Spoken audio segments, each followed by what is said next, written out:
Savais-tu qu'à une époque, les soviétiques étaient fans des paillettes, du tapis rouge et de la croisette? Pour la première édition du Festival de Cannes, en 1946, la France souhaite en faire un symbole de paix internationale. Et pour ça, elle compte bien réunir tous les vainqueurs de la Seconde Guerre mondiale.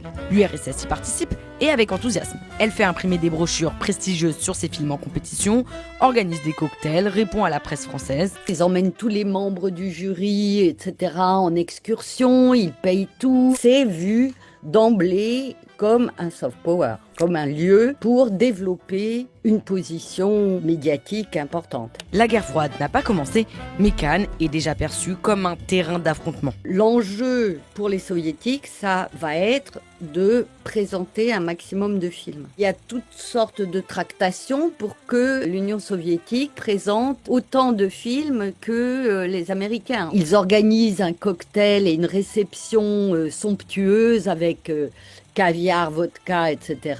exactement au moment où a lieu la projection d'un des longs métrages américains. Et les tensions sont palpables. Après des incidents techniques qui touchent les projections de longs métrages soviétiques, Moscou crie au sabotage, avant de réaliser que des films américains subissent le même sort. Avec 8 récompenses, l'Union soviétique quitte Cannes en position de force. Un succès qu'elle s'est assuré avant même le début de la compétition. Les soviétiques vont œuvrer à la création d'un prix pour la couleur.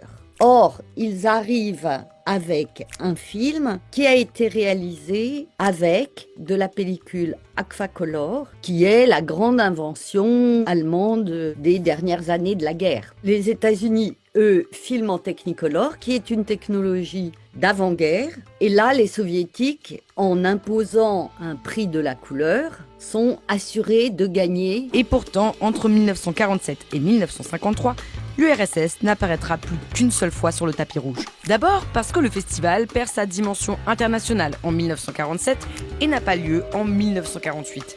Puis en 1949, une nouvelle règle pénalise lourdement les soviétiques. Le règlement veut que seules les nations capables de produire plus de 200 films peuvent proposer 12 films à Cannes. Autrement dit, il n'y a que les États-Unis. L'URSS n'a produit que 16 longs métrages, ce qui fait qu'elle n'aurait pu présenter à Cannes qu'un seul film. L'Union soviétique revient donc en 1951, après plusieurs relances de la France. Mais cette édition tourne à l'affrontement, qui se cristallise autour d'un film, La Chine libérée, de Sergueï Gerasimov. Le long métrage, présenté par l'URSS, fait l'éloge du régime communiste chinois, alors que les Américains et la plupart des pays présents soutiennent Formose, devenu Taïwan.